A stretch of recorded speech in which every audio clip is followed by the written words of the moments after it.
آج کی 10 اہم خبروں پر مشتمل IBC اردو کے خصوصی نیوز بلٹن کے ساتھ میں ہوں طاہر عمر اور میں ہوں سبوق سید۔ آج جمعہ کا روز ہے اور تاریخ ہے 7 فروری 2025، جبکہ شبان المعظم کی آج 8 تاریخ ہے۔ سب سے پہلے اہم خبروں کا خلاصہ۔ حیدرآباد بائی پاس پر وکلاء کا دھرنا، ٹریفک معطل، مسافر رل گئے۔ ثوابی جلسہ، PTI کا انتشار اور ٹکراؤ نہ کرنے کا اعلان۔ کونسلیٹ کے عملے نے امریکی خاتون کو وطن واپسی پر آمادہ کر لیا۔ پانی ضائع کرنے والے گھروں اور پیٹرول پمپس پر جرمانے کا حکم۔ منصہرہ میں پیکا قانون کے تحت شہری گرفتار مقدمہ درج۔ امریکہ عدالت میں قتل کے ملزم پر مقتول کے رشتہ دار پل پڑے۔ امریکہ نے ہماری سلامتی کو خطرے میں ڈالا تو ہم ان کی سیکیورٹی کو خطرے میں ڈالیں گے، ایرانی سپریم لیڈر۔ FBR ٹیکسز ادائیگی یقینی بنائے بغیر موبائل نہ خریدیں، PTA کا مشورہ۔ نورا فتیح کے سالگرہ ڈریس نے سوشل میڈیا پر دھوم مچا دی۔ مروان عیسیٰ کی شہادت کے 1 سال بعد تدفین۔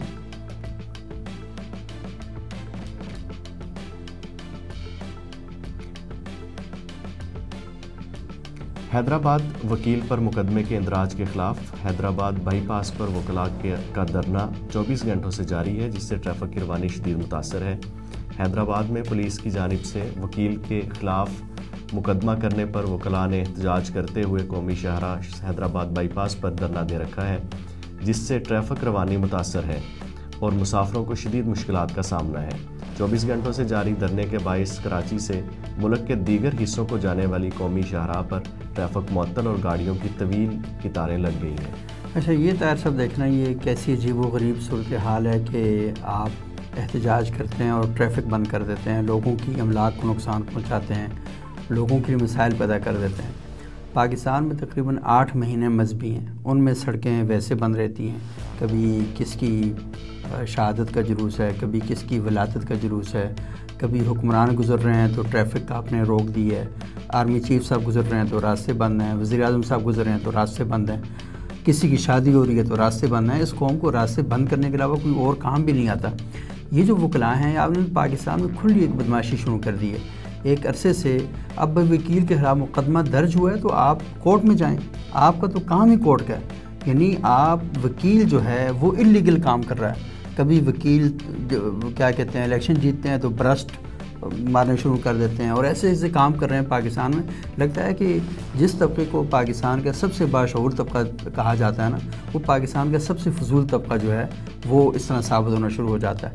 تو میرا خیال یہ ہے کہ پاکستان میں مکمل پابندی عائد کرنی چاہیے کہ آپ راستے، اگر آپ میں ہمت ہے تو جا کے وزیر اعلیٰ کا راستہ روکیں نا، آپ میں ہمت ہے آپ کور کمانڈر کے گھر کا راستہ روکیں نا، آپ کے اندر ہمت ہے تو IG کے گھر کا راستہ روکیں۔ آپ لوگوں کا راستہ کیسے روک سکتے ہیں؟ راستے میں اسپتال آتے ہیں، بوڑھی عورتیں ہیں، بوڑھے مسافر ہیں، مریض ہیں، آپ نے سب کا راستہ بند کیا ہوا ہے۔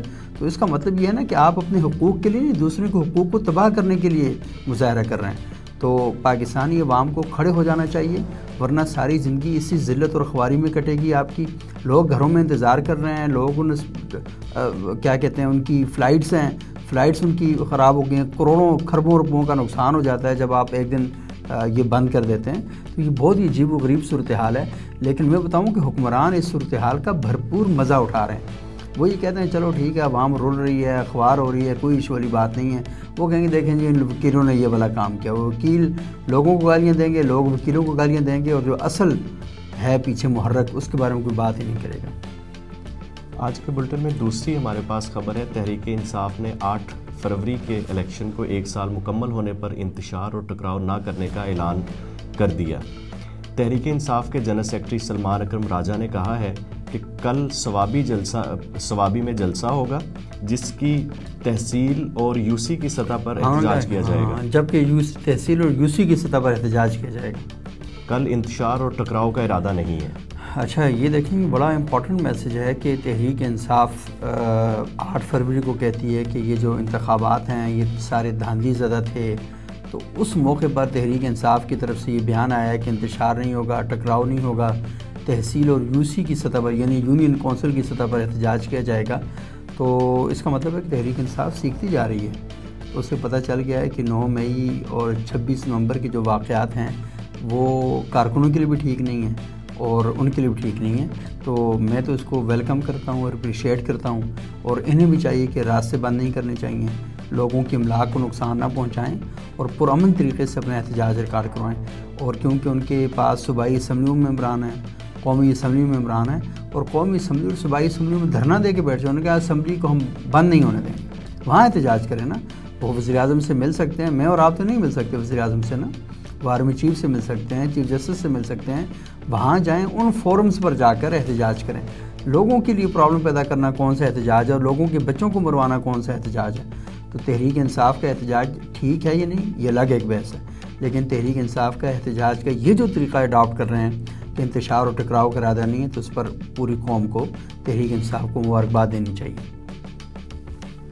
ایک اور خبر ہے کہ امریکی کونسلیٹ کے عملے نے امریکی خاتون کو وطن واپسی پر آمادہ کر لیا.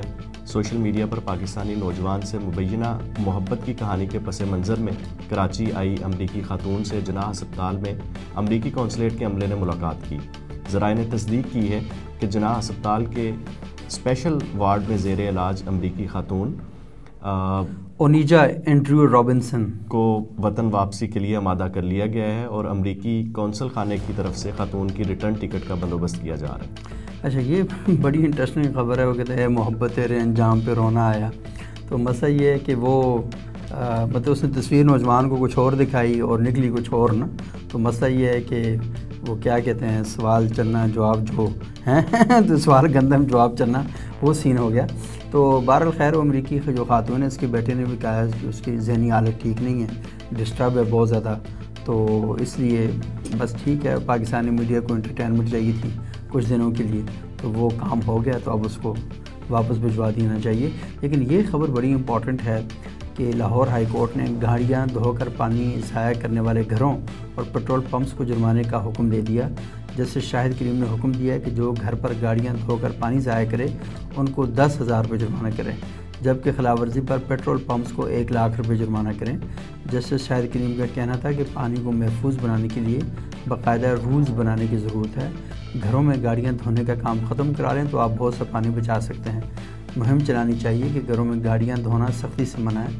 پورے شہر میں بینر پوسٹر لگائیں کہ گھروں میں گاڑیاں دھونا منع ہے. تو اب مسئلہ یہ ہے کہ گاڑیاں تو آپ کو بہرحال دھونی ہیں, تو آپ کچھ تو یہ بھی بتائیں نا کہ ماہرین کو بلائیں, ان کو بٹھائیں اور بتائیں جی کہ گاڑیاں دھونے کا ایسا طریقہ کون سا ہو سکتا ہے کہ جس میں پانی کم استعمال ہو اور گاڑیاں میں دھل جائیں. اب گندی گاڑیاں تو نہیں چھوڑی جا سکتی, اور چلیں آپ نے گھروں میں گاڑیاں دھونے پر پابندی لگا دی ہے, تو وہاں پر بھی پمپس پر بھی آپ نے پابندی لگائی ہے, تو گاڑیوں پہ لوگ کہاں پر دھوئیں جا کے. تو ذرا کلیئر ہونا چاہیے. چیف جسٹس صاحب کا جو کیا کہتے ہیں جسٹس صاحب کا جو آرڈر ہے وہ بہت ہی اہم ہے, کیونکہ پانی کا بہت بڑا کرائسس ہے, بڑے مسائل بنے ہوئے ہیں, لیکن حل جو ہے وہ یہاں پر نہیں دیا.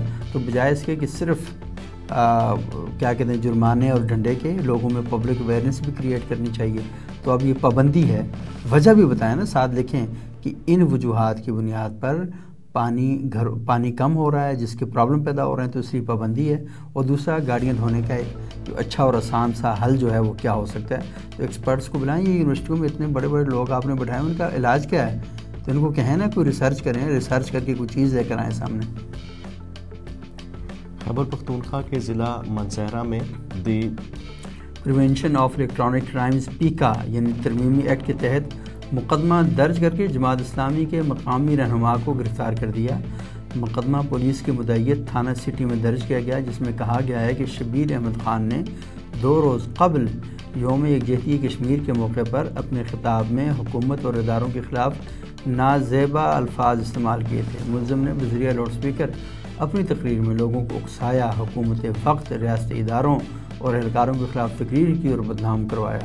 اب دیکھیں نا, یہ جو پیکا آرڈیننس ہے, اور جو ترمیمی ایکٹ ہے, اس کے ذریعے کس طریقے سے لوگوں کی زندگیوں پر ایک طرح سے قدغنیں لگائی جا رہی ہیں. اظہار رائے کی جو آزادی ہے اس کو پامال کیا جا رہا ہے. تو اب آپ دیکھ لیں پھر یہی ہوگا. تو مجھے تو ویسے ایک اور چیز بھی لگتی ہے, اور یہ بات میں آن دا ریکارڈ اس وجہ سے بھی لانا چاہتا ہوں کہ کافی دنوں سے میں سوچ رہا ہوں کہ جان بوجھ کر ایک ایسی فضا کریٹ کی جا رہی ہے جس کے نتائج مجھے 2007 جیسے لگنا شروع ہو گئے. تو تھوڑا سا ہمیں غور بھی کرنا ہوگا کہ یہ ساری چیزیں کیا ہیں, اور جو اس کے نتائج نکلیں گے وہ کیسے ہوں گے. بہرحال دنیا بھر میں انسانی حقوق کے حوالے سے باتیں ہو رہی ہیں اور یہ کہا جا رہا ہے کہ آزادی اظہار رائے ہونی چاہیے، فریڈم آف پریس ہونا چاہیے، فریڈم آف ایکسپریشن ہونا چاہیے، لیکن پاکستان میں ہم آئے روز چیزوں کو اور زیادہ کیا کہتے ہیں مشکل سے مشکل بناتے جا رہے ہیں۔ امریکی ریاست نیو میکسیکو میں قتل کے ملزم پر دوران سماعت مقتول کے رشتہ دار پر پل پڑے اس کے اوپر جا کے۔ جی ہاں، رشتہ داروں نے ملزم پر لاتوں اور مکوں کی بارش کر دی، کرسیوں کا بھی استعمال کیا گیا جس سے کمرہ عدالت اکھاڑا بن گیا۔ عدالت میں موجود پولیس اہلکار نے ملزم کو مقتول کے رشتہ داروں سے محفوظ رکھنے کی کوشش اور پھر ٹیزر گن نکال کر ملزم کو مزید حملے سے بچایا۔ بس جی یہ طاہر صاحب یہ خبریں پاکستان میں جب آتی ہیں تو ایسے ہی لگتا ہے کہ جیسے امریکہ بھی پاکستان جیسا ہو گیا، اور وہاں پر بھی دیکھیں لوگ سارے دنیا میں ایک جیسے ہی ہوتے ہیں، اور یہ دیکھیں نا کہ عدالت میں سماعت ہو رہی ہے اور وہاں پر اس کے جو رشتہ دار ہیں حملہ کیا، اور اس کی ویڈیو شاید آپ نے سوشل میڈیا پر دیکھی ہوگی، بہت ہی عجیب و غریب سی جو ویڈیو ہے وہ ہمارے سامنے آئی ہے۔ تو اب مسئلہ یہ کہ ایک بندے نے خود انصاف لینا، یہ جو ہے نا یہ روایت، تو یہ اصل میں پاکستان کے اندر بھی ہے کیونکہ لوگوں کو عدالتوں پر یقین نہیں ہے، لیکن یہ سوال پیدا ہوتا ہے کہ امریکہ کے اندر لوگوں کو کیوں ٹرسٹ نہیں ہے؟ وہاں کی عدالتیں تو ہمیں یہ بتایا گیا کہ بڑا انصاف کرتی ہیں، بر وقت انصاف کرتی ہیں اور ظلم کی حمایت نہیں کی جاتی، ظالم کی حمایت نہیں کی جاتی، تو وہاں پر ایسا کیوں ہو رہا ہے؟ امریکہ کی جانب سے ایران پر عائد پابندیوں پر رد عمل دیتے ہوئے ایرانی سپریم لیڈر آیت اللہ خامنئی نے امریکہ کے ساتھ مذاکرات نہ کرنے کا اعلان کر دیا۔ امریکی صدر ڈونلڈ ٹرمپ کی جانب سے ایران پر پابندیاں لگانے کے بعد ایرانی سپریم لیڈر آیت اللہ خامنئی نے امریکہ کے ساتھ مذاکرات نہ کرنے کا اعلان کرتے ہوئے کہا کہ امریکہ کے ساتھ مذاکرات سمجھداری اور قابل احترام نہیں ہوں گے۔ خامنئی کا کہنا تھا کہ امریکہ نے ہماری سلامتی کو خطرے میں ڈالا تو ہم ان کی سیکیورٹی کو خطرے میں ڈالیں گے۔ یہ ویسے شاید ہمارے بہت سے دوستوں کو برا لگے، یہ اصل میں یہ ویسی قوم کے جذبات نا ان کو دہکانے کے لیے اور بھڑکانے کے لیے ایک ماحول بنایا جا رہا ہے۔ امریکہ نے آپ کی سلامتی کو کیا خطرے میں ڈالنا ہے؟ آپ کے گھر میں گھس کر آپ کے مہمان کو، جو حماس کا سربراہ ہے اسماعیل ہنیہ، وہ آپ کے گھر میں گھس کے مار کو چلا گیا ہے، تو آپ کی سیکورٹی ہے کیا جس سے آپ ان کو خطرے میں ڈالیں گے؟ آپ نے کیا خطرے میں ڈالا ہے؟ آج تک یہی کہا ہے، نعرے لگاتے رہے ہیں کہ امریکہ کا یہ کر دیں گے، اسرائیل کا وہ کر دیں گے، نہ امریکہ کا کچھ کر سکے نہ اسرائیل کا کچھ کر سکے۔ تو یہ صرف اپنے عوام کو، جیسے ہوتا ہے نا کہ بہت سے لوگ تقریروں میں شغل لگانے کے لیے اس طرح کی پالیسیاں بیان کرتے ہیں، تو سیم یہ والی پالیسی جو ہے بیان کی گئی ہے۔ آپ یہ دیکھ لیں کہ اس سارے 1 سال کے اندر اسرائیل نے کیا کچھ نہیں کیا، اور پوری دنیا میں وہ جو باتیں کی جاتی تھیں سوشل میڈیا پر، 50 بہنوں کا اکلوتا بھائی، وہ اکلوتا بھائی جو ہمیں کہیں نظر نہیں آیا، وہ بالکل چپ ساتھ کے لیٹا رہا، اور ایک دن کیا کیا کہ آپ کے اس پر حملہ ہوا اور آپ کی جو فورسز ہیں وہ اتنی نااہل ہیں کہ وہ اپنے ہی جہاز مسافر بردار طیارے کو مار دیتی ہیں اور وہاں پر بے گناہ لوگوں کا قتل عام کر دیا جاتا ہے۔ تو یہ تھوڑا سا نا ہمیں مسلمان امت مسلمہ کی جو لیڈرشپ ہے اسے تھوڑے سے ہوش کے ناخن لینے چاہیے، وہ کیا کر رہے ہیں۔ تو مسئلہ یہ ہے کہ اتنے عرصے آپ امریکہ سے مذاکرات نہیں کریں گے تو کیا امریکہ کی طرف سے مذاکرات کی طلب آپ کی طرف آ رہی ہے؟ اور دوسری بات یہ کہ ہمارے جو مسائل ہیں خود آپ بھی کچھ نہ کچھ بنا کر بیٹھے ہوئے ہیں۔ یعنی ایک تو یہ ہوتا نا کہ آپ یہ شیعہ سنی فرقہ وارانہ ذہن کو چھوڑ کر آپ یہ دیکھتے کہ ہاں ہم سارے مسلم ممالک ہیں، ہمیں آپس میں ایک بائنڈنگ فورس بنانی چاہیے، جیسے جو یورپین کنٹریز ہیں انہوں نے یورپی یونین بنائی، انہوں نے ایک کرنسی اکٹھی کی اس کا نام یورو رکھا، انہوں نے اپنی ایک فوج بنائی جس کا نام نیٹو فورس رکھا، تو آپ بھی کچھ ایسا کرتے۔ تو ایسا جب بھی کچھ ہونے کے لیے تیار آتا ہے تو کبھی ایک بلاک بن جاتا ہے، کبھی دوسرا بلاک بن جاتا ہے، کبھی تیسرا بلاک بن جاتا ہے، تو آپس میں آپ اکٹھے ہو نہیں رہے، اور اصل میں ایک طریقے سے آپ خود استعماری طاقتوں کے ایجنٹ ہیں۔ جب آپ مسائل کو حل کرنے کے بجائے آپ یہ والا کام کرنا شروع کر دیں کہ اپنی طاقت کو کمزور کریں، تو اس کا مطلب ہے کہ بیوقوف باہر سے نہیں ہے، کوئی آپ کے اندر بیٹھا ہوا ہے، تو اس کو اصل میں قابل احتساب اور کٹہرے میں کھڑا کرنے کی بڑی شدید ضرورت ہے۔ Pakistan telecommunication authority P T A نے صارفین کو مشورہ دیا ہے کہ ایف بی آر ٹیکسز ادائیگی یقینی بنائے بغیر موبائل نہ خریدیں۔ پی ٹی اے کا کہنا ہے کہ موبائل ٹیکس ادائیگی از خود بینکنگ سسٹم سے کروائیں اور ٹیکس کی ادائیگی میں معاونت کا دعویٰ کرنے والے کسی بھی غیر مجاز ایجنٹ یا دھوکہ دہی کے جانچے میں نہ آئیں۔ پی ٹی اے نے بتایا کہ موبائل درست شناختی کارڈ پاسپورٹ کیٹیگری کے تحت ریکارڈڈ ہونا چاہیے۔ ڈیوائس آئیڈینٹیفیکیشن، رجسٹریشن اور بلاکنگ سسٹم منسلک ہونا ضروری ہے۔ اچھا، یہ بالکل ٹھیک بات ہے جی، لیکن مسئلہ ہے کہ حکومت نے ٹیکس اتنے زیادہ لگائے ہیں فون کے اوپر کہ مطلب ہے کہ دینے کا جی نہیں چاہتا۔ اتنا زیادہ ٹیکس کون لگاتا ہے یار؟ آپ ظلم کی انتہا کر دی آپ نے۔ تو تھوڑا سا یہ جو FIA والے ہیں تو ان کا تو نہیں ہے، لیکن گورنمنٹ کو چاہیے کہ تھوڑا سا اثر نو دیکھے، کیونکہ حکومت کے جو لوگ ہیں ان کو اصل پیسہ کھلا ڈولا ہے تو وہ ٹیکس لے سکتے ہیں، لیکن موبائل کے اوپر اتنا ٹیکس کیسے لگاتے ہیں؟ آج کل جو بچے ہیں اصل میں وہ لیپ ٹاپ نہیں لیتے اور وہ موبائل کے اوپر ہی سارا کام کر رہے ہیں، تو آپ نے ان کی پوری اکانومی کی کمر پہ کک ماری ہے اور ان کی کمر توڑ کے رکھ دی ہے، بجائے اس کے کہ آپ ملک دشمنوں کی کمر توڑتے، دہشت گردوں کی کمر توڑتے۔ آپ نے پاکستان کی معیشت کو سہارا دینے والے جو نوجوان ہیں ان کی ڈیوائسز کے اوپر ٹیکس بڑھا کر معیشت کی کمر پہ لات ماری، اپنے نوجوان کی کمر پہ لات ماری ہے، تو یہ تھوڑا سا دیکھنا چاہیے۔ باقی جو مطالبہ ہے تو بالکل درست ہے تاکہ کوئی پرابلم نہ ہو، لیکن یہ جو ٹیکس ہے اس پر ذرا غور کرنا چاہیے۔ بالی ووڈ کی مشہور اداکارہ اور ڈانسر نورا فتیح نے اپنی سالگرہ کے موقع پر ایسا دلکش انداز اپنایا کہ سوشل میڈیا پر تہلکہ مچ گیا۔ ان کے اس شاندار لباس کو عالمی شہرت یافتہ اسٹائلسٹ ماہر جریدی نے ڈیزائن کیا، جو نکی مناج کے آئیکونک فیشن سٹائل کے لیے بھی جانے جاتے ہیں۔ نورا ہمیشہ اپنے فیشن اور سٹائل کے حوالے سے سرخیوں میں رہتی ہیں، لیکن اس بار ان کے جنم دن کے روپ نے سب کو حیران کر دیا۔ نورا فتیح نے ایک سیاہ فٹ گاؤن زیب تن کیا جو چمکدار سکویز سے سجا ہوا تھا اور روشنی میں چمک رہا تھا۔ غزہ فلسطینی مزاحمتی تنظیم حماس کے عسکری ونگ القاسم برگیڈ کے نائب سربراہ مروان عیسیٰ ابو البرا کی شہادت کے 1 سال بعد تدفین کر دی گئی۔ عرب میڈیا کے مطابق مروان عیسیٰ 10 مارچ 2024 کو نصیرات کیمپ پر اسرائیلی بمباری میں شہید ہو گئے تھے۔ ان کی تدفین آج غزہ کے برج کیمپ میں کی گئی۔ مروان عیسیٰ کی نماز جنازہ اور تدفین میں فلسطینی مزاحمتی تنظیموں کے جنگجوؤں اور سینکڑوں فلسطینیوں نے شرکت کی۔